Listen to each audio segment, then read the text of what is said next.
Olá pessoal, vamos fazer algumas considerações hoje aqui sobre algo que vocês já devem estar estudando, que é o número de oxidação, né? Também conhecido aí como NOx. Tá? Bom, vou pegar alguns exemplos para mostrar algumas características, né, de o que esse número de oxidação tem a ver com a substância na prática. Tá? Aqui eu tenho um prego. Esse prego, se você observar, ele já está um pouquinho enferrujado, né? Na verdade, o termo correto que a gente costuma usar aqui, quimicamente, é que ele já está um pouco oxidado. Porém, em algumas partes, ele ainda apresenta brilho. Então, aqui onde tem brilho, a gente tem o ferro no seu estado elementar, né? O ferro é um metal, os metais, em grande maioria, formam substâncias simples, tá? Então, aqui no prego, nesse prego aqui, a gente tem ferro. Ferro ligado a átomos de ferro apenas, né? Desconsiderando as oxidações, né? Essa parte que brilha aqui do metal. Quando a gente tem uma substância simples, né? Ou seja, só tem átomos de um tipo aqui, o estado de oxidação é zero. Tá? Então, esse aqui é o ferro elementar, né? Substância simples, tem NOx zero.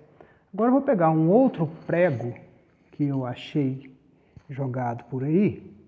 Esse outro prego, não sei se dá para ver bem a cor dele, mas ele está avermelhado, bem diferente desse aqui que ainda apresenta um pouco de brilho.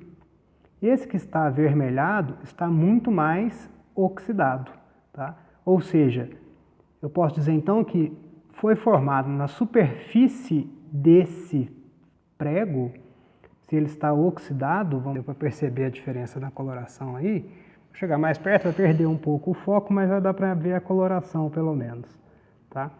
Quer dizer então que houve formação de óxido de ferro. Se eu falei que ele está oxidado, é porque ocorreu a formação de um óxido de ferro, tá? E só para comparação, eu tenho aqui um pouco de óxido de ferro, tá? Óxido férrico. E eu vou mostrar para vocês, né, o reagente químico óxido de ferro, né? A gente tem aqui um pouquinho dele, mas observa a cor desse óxido de ferro. Ó, observa a cor do óxido de ferro e me fala se essa cor está mais próxima do ferro metálico ou desse prego enferrujado, né? O prego enferrujado está oxidado, quer dizer que ele reagiu com o oxigênio da atmosfera, né? O ferro se oxida com uma facilidade muito grande. Com o próprio oxigênio da atmosfera, ele passa a ser Fe2O3. É um trióxido de ferro. Esse ferro aqui, se a gente for calcular o NOx dele, né, você deve estar aprendendo aí, o oxigênio tem NOx menos 2. Como são 3 oxigênios, o total aqui dá menos 6. Então, para ficar equivalente, o ferro é mais 3. Então, olha, desse prego para o óxido, o ferro sai do NOx 0 e passa para NOx mais 3.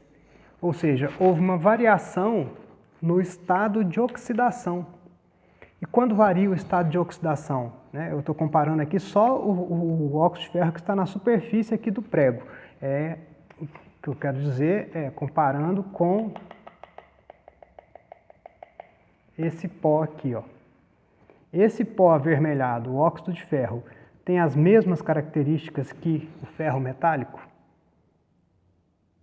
Você já tem capacidade de responder. O ferro metálico é um metal, então, como consequência, ele é um bom condutor da corrente elétrica. O óxido de ferro é um composto iônico. É um composto iônico e assim ele não conduz corrente elétrica nesse estado sólido dele. Tá? Outra coisa é que ele é quebradiço, né? Tanto é que ele vira pó. Se a gente amassar um pedaço disso aqui, né? Aqui na região de Ouro Preto, por exemplo, o solo é muito rico em óxido de ferro. Se você pegar um pedacinho de óxido de ferro e tentar transformar ele em prego, você não vai conseguir. Se você bater nele, amassar, ele vai esfarelar, tá? Porque é característica de substância iônica. Então, o principal que eu quero mostrar aqui é que o ferro metálico e o óxido de ferro, apesar de ambos serem constituídos do elemento ferro, né? como o estado de oxidação mudou, as características físicas, né, a cor, a maleabilidade, a ductibilidade, a condutividade elétrica e as características químicas, a reatividade, né, o caráter ácido ou básico, tudo isso muda. Agora, um outro exemplo de variação do número de oxidação está aqui, ó. Isso é uma fita metálica, tá? Uma fita de magnésio metálico. Tá? E a gente compra ele em fitas, né, para fazer os experimentos aqui no laboratório. Mas uma das características, ó, é que ele está, né, em formato de lâmina, ou seja, está apresentando aí a maleabilidade. Né? Além disso, ele é flexível. Né? Se eu pegar, por exemplo, um pedaço de parafina, eu não consigo fazer essa dobradura nela, não consigo dobrar e desdobrar, né? Parafina não é metálica, um grafite não é metálico, então também não consigo fazer isso. Um giz é um composto iônico, eu também não consigo fazer isso. Ou seja, isso é típico de metais, tá? E aqui o magnésio está também na sua forma elementar, que só tem magnésio. Então aqui eu tenho Mg, certo? E como eu disse, né, o magnésio na sua forma elementar, sim, sem estar ligado a nada, né, a não ser átomos de magnésio mesmo, tem NOx zero. O número de oxidação dele é zero. Tá? E eu vou queimar, tá, o magnésio. Tenho aqui uma chama, eu vou usar esse cadinho, e aqui está o magnésio metálico, certo? Eu vou colocar esse magnésio metálico na chama, colocar ele no aquecimento, estou segurando ele com uma pinça, e vamos observar o que acontece com o magnésio ao ser aquecido.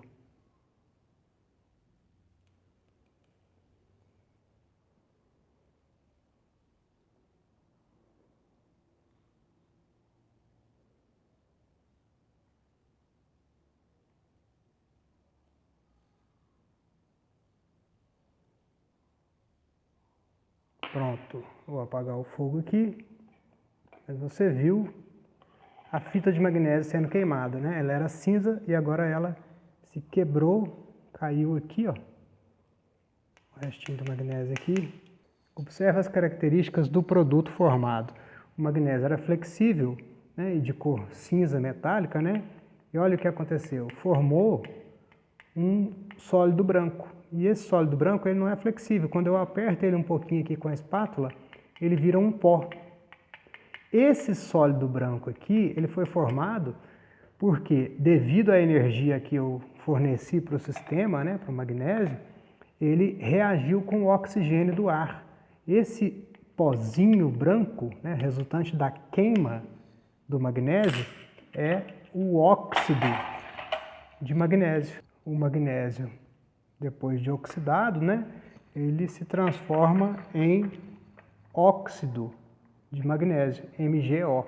Como o oxigênio tem NOx-2, né, porque ele atrai 2 elétrons nesse tipo de ligação aqui, então o magnésio é mais 2. Faz sentido, né? Ele é da segunda família da tabela, que tem 2 elétrons de valência, que perdendo esses 2 elétrons para o oxigênio que ganha 2, fica magnésio mais 2. Então tem mais um pedaço de magnésio aqui só para comparar. Ó. Esse é o magnésio metálico, NOx zero. Esse é o magnésio, né, o pozinho branco que está aqui.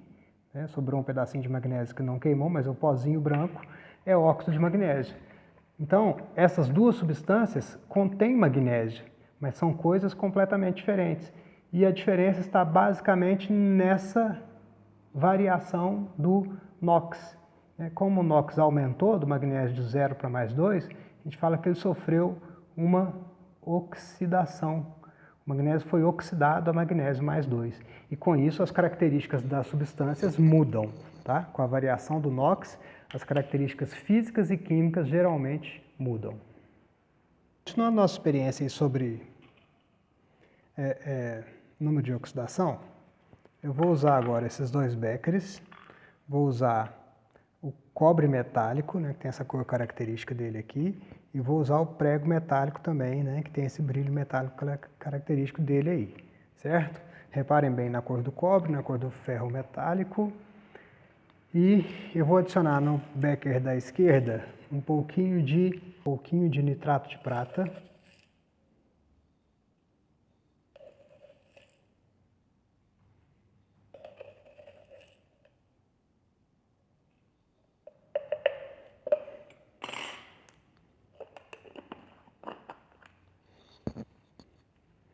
nitrato de prata, que é AgNO3. E deixa a espátula aqui para não misturar. No outro becker eu vou colocar sulfato de cobre. Tem a cor azul característica, sulfato de cobre.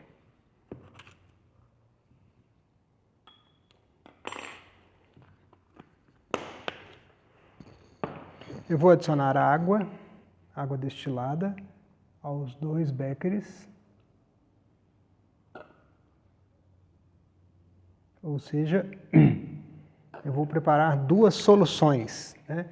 Uma solução aquosa de nitrato, AgNO3, de prata, e outra solução aquosa de sulfato de cobre. Vou colocar para cá, ó. CuSO4. SO4 é chamado de sulfato. NO3 é chamado de nitrato. Então, sulfato de cobre e nitrato de prata. Eu vou agitar um pouquinho para a dissolução. No becker, que tem nitrato de prata, eu vou colocar esse fio de cobre retorcido aqui. Então, essa cor avermelhada aqui é típica do cobre metálico, né? Fio de cobre. Vou colocar ele aqui dentro. Olha como ele já ficou, já mudou a coloração dele. Vou deixar ele ali. E na solução de sulfato de cobre, eu vou colocar o prego.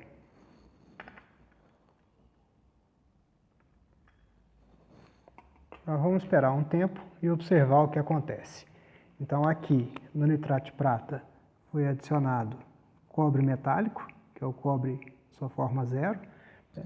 E no sulfato de cobre foi adicionado ferro metálico, que é o ferro sua forma de inox 0.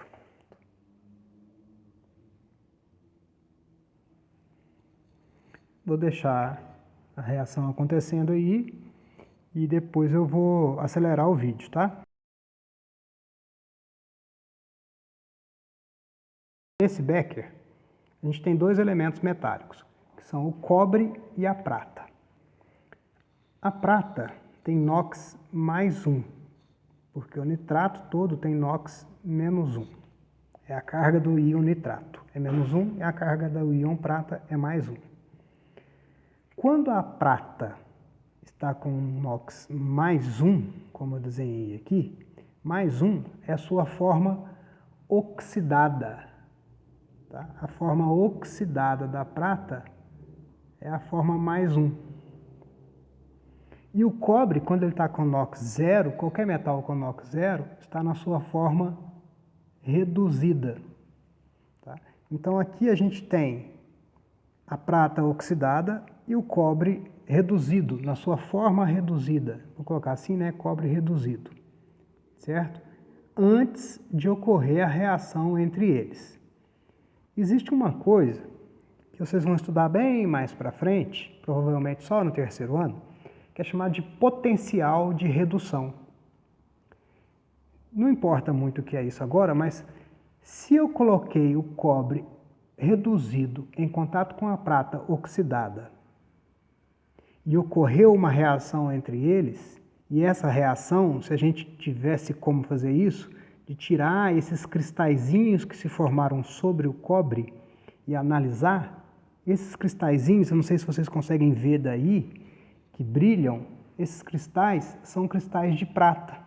Quer dizer que depois que eu fiz essa mistura entre eles, ocorreu a formação de prata na forma metálica, de prata 0. Só que prata 0 é a prata reduzida, em seu estado reduzido, é a prata reduzida.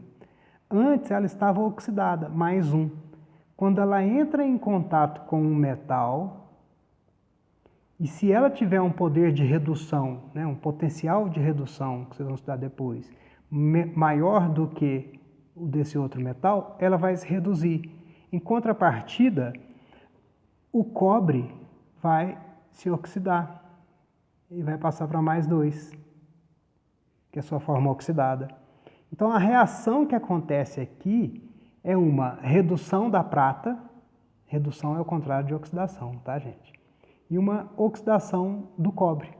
Tanto é que quando o cobre está na sua forma oxidada, como nesse exemplo aqui, né, o cobre está oxidado, mais 2, aquele sal azul que eu usei, que é o sulfato de cobre, o cobre mais 2 tem cor azul. Lembra a cor que era essa solução? Volta o vídeo bem no comecinho dessa experiência, dessa reação. Essa solução, ela era clarinha, completamente incolor, porque o nitrato de prata em solução aquosa é incolor. O sulfato de cobre é azul. Com o passar do tempo, essa solução está ficando azul. Compara 1 minuto atrás, 2 minutos atrás, para você ver como ela era mais incolor e agora está começando a aparecer um tom de azul nessa solução. O que indica para a gente que está formando essa espécie que é o cobre oxidado. O cobre oxidado é azul. O cobre metálico, que tem aquela cor avermelhada que eu mostrei no começo. Então está acontecendo uma oxidação do cobre, mas em troca da oxidação do cobre tem a redução da prata. Então esses cristalzinhos que se formaram sobre o cobre são cristais de prata metálica, Ag0. Tá? Por quê? Uma das formas que a gente usa para falar sobre isso é dizer que a prata é um metal mais nobre do que o cobre. Significa que se ela estiver oxidada e tiver cobre reduzido, ocorre uma reação de oxirredução entre eles. O cobre se oxida para dar os elétrons dele para a prata. E quando a prata ganha os elétrons do cobre, ela se reduz. Então o cobre perde elétrons e a prata ganha. Quem perde elétrons a gente fala que é uma oxidação. Quem ganha elétrons é uma redução. Ou seja, ocorre uma variação do NOx. A prata era mais 1, ganhou elétron, passou para 0. O cobre era 0, perdeu elétrons, passou para mais 2. Tá? Seguindo o mesmo raciocínio, essa outra aqui, ó, tem inicialmente, eu coloquei cobre 2, que é a solução azul, né?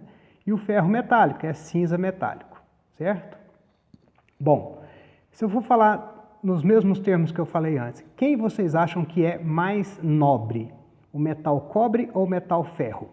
Se você não sabe qual é mais nobre, tenta descobrir o preço. Geralmente, o metal mais nobre é mais caro, tá? O cobre é bem mais caro do que o ferro, economicamente mesmo falando. E isso também tem a ver porque o cobre é mais nobre do que o ferro. Significa que, se eu colocar em contato cobre mais 2 é a forma oxidada do cobre. Em contato com ferro 0 é a forma reduzida do ferro.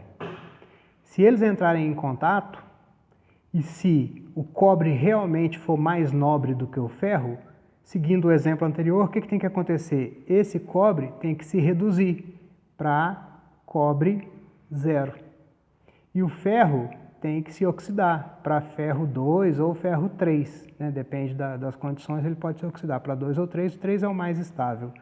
Então, o cobre se reduz, ele sofre uma redução, e o ferro sofre uma oxidação. Ou seja, o ferro perde elétrons, saem elétrons do ferro quando ele passa para mais 3. Esses elétrons vão lá para o cobre. Quando o cobre que está positivo ganha elétrons, ele vira cobre 0, cobre metálico. Será que na prática a gente consegue observar isso? A solução de ferro 3, ela é amarelada.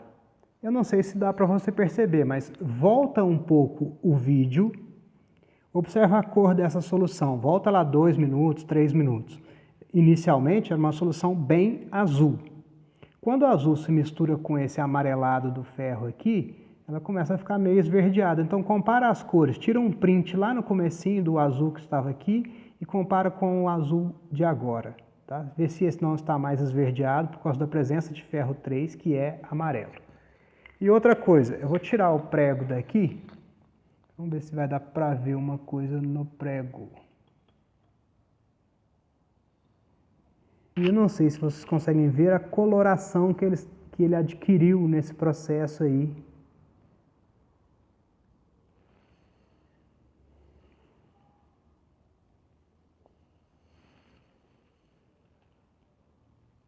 Dá para ver a coloração? Eu estou aproximando bastante da câmera, sem preocupar com o foco, que é para vocês verem a cor, tá? Ó, só para comparação, isso aqui é uma barra de cobre, tá? Ela está suja, oxidada, mas só para você lembrar da cor que é o cobre metálico. A cor dele agora não se parece com a cor do cobre? Por quê? Porque o que ocorreu foi o seguinte, o cobre que estava nessa solução estava oxidado. Porém, o cobre é mais nobre do que o ferro. Então, se o cobre oxidado entrar em contato com o ferro reduzido, que era o prego aqui, ó, prego ferro zero, eles reagem com troca de elétrons. O ferro se oxida, passa para ferro 3 e cai na solução, a solução muda de cor levemente. Mas o cobre, que é mais 2, passa para cobre zero. Cobre zero é cobre metálico, como essa plaquinha que eu mostrei aqui. Isso aqui é cobre metálico. E se você observar a cor do prego, bem de perto dá para ver, ó, ele está adquirindo a coloração, né, parecida com a do cobre. Na verdade, é a coloração do cobre. Por quê? Porque o cobre se depositou sobre o prego. De forma semelhante sobre o cobre, certo? Então, são reações que mostram variações no número de oxidação. E quando muda o número de oxidação, muda as características. A prata mais 1 estava em solução, virou metal prata. O cobre mais 2 estava em solução, virou metal cobre na superfície do prego. Vou tirar.